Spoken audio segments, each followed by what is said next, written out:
சுமார் 2000க்கு மேற்பட்ட மரக்கன்றுகள் கட்டாயமாக நடப்பட வேண்டும். அதுதான் சட்ட ரீதியான ஒரு நிதர்சனமான உண்மை.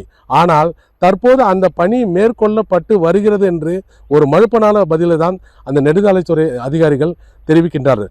எது எப்படி இருந்தாலும் இந்த மரங்களை பாதுகாக்க வேண்டியது மிக ஒரு முக்கியமான ஒரு பொறுப்பாகவே மனிதர்களுக்கு கருதப்படுகிறது.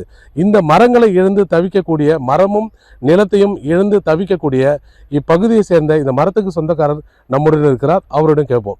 கேட்டதுக்கு 30 மரங்களை 300 மரங்கள் அழிச்சா கூட நாங்கள் அதுக்காக மரம் நடுவோம்னு சொன்னாங்க. வேற ஒரு இடத்துல மரம் நட்டு எங்கன்னா சார் பையனு எங்கே மரத்தை அழிச்சிட்டு காசு போகிறான்றாங்க. காசை வச்சு எவ்வளோ நாள் சார் இருந்துட முடியும்? நாங்கள் இவ்வளோ 30 வருஷமாக இருந்துட்டோம், நிலத்துல இருந்தோம், இது பண்ணாங்க. நிலத்தையும் பிடிங்கினாங்க, மரத்தையும் அழிச்சிட்டாங்க. பிடிங்கி மரத்தை நடாமல் நிலம் இருந்தும் நடலை சார். பக்கத்தில் நிலம் இருந்தது, புறம்போக்கு இடமும் இருந்தது, பட்டா இடமும் இருந்தது. நாங்கள் எங்கள் இடமும் தரோன்னு சொன்னோம், அதையும் பிடிங்கி நடலை. இந்த மரத்தால் பணங்காய் வெட்டி விற்றோம். வருஷத்துக்கு 1 லட்ச ரூபா வருமானம் ஆகிட்டு சார். இப்போ அவங்க பணம் போட்டு நிலம் எடுத்துட்டாங்க. அந்த பணத்தை வச்சு நாங்கள் எவ்வளோ நாள் சார் வாங்கிட முடியும்? எவ்வளோ போராடி பார்த்தோம் சார். கலெக்டர் கிட்ட மனு கொடுத்தோம். இந்த மரம் பிடிங்கி போட்டதுக்கான நடவடிக்கை யாருமே எடுக்கல. சொல்லாமல் கொள்ளாமல் பட்டா நிலத்தை தான், பட்டா கொடுத்த இடத்த தாண்டி பட்டா இடத்துல 5 சென்ட் கிட்ட உள்ளே வந்திருக்காங்க. கேட்டால் இல்லை 3 சென்ட் தான் வந்திருக்கான்றாங்க. அந்த 3 சென்ட் கூட எப்படி சார் அவங்க வரலாம்?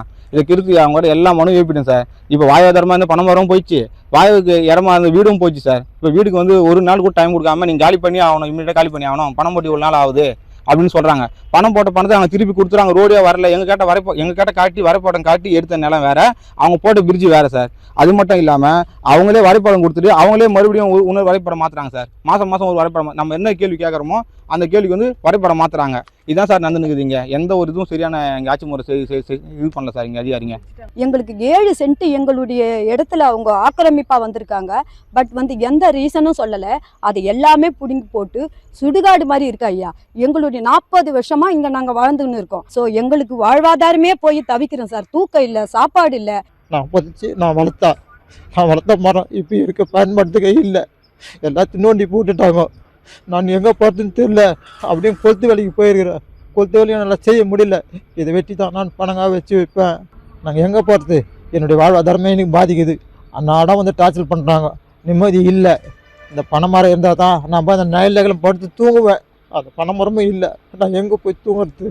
வீட்டு வாசலாம் இழந்துட்டா, வீட்டையும் இடிக்கிறது சொல்கிறாங்க. வீடு வாசலும் இல்லை, பனைமரமும் இல்லை. நான் அந்த நயலில் படுத்துருக்குறேன் ஐயா.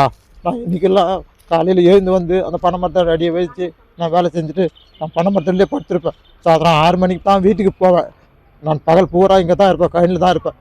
அதாவது இவர்கள் கூறியது போல இந்த பனம் மரம் இழந்த பிறகு இவர்களுடைய வாழ்வாதாரம் முற்றிலுமாகவே பாதிக்கப்படுகிறது. மனிதர்களோடு இணைந்து இருக்கக்கூடிய ஒரு பனை மரம் மனிதர்களுக்கு இணையாக பார்க்கப்படுகிறது. ஆக சுமார் 700 மரங்களாக இதை பார்க்க வேண்டாம், 700 உயிர்களாகவே இதை பார்க்கலாம். 700 உயிர்களை கொன்று புதைத்த அந்த நெடுஞ்சாலைத்துறை அதிகாரிகளும் சரி, சம்பந்தப்பட்ட அதிகாரிகள் மீதும் துறை ரீதியான நடவடிக்கை எடுக்க வேண்டும் என்பதே இவர்களுடன் பிரதான கோரிக்கையாக உள்ளது.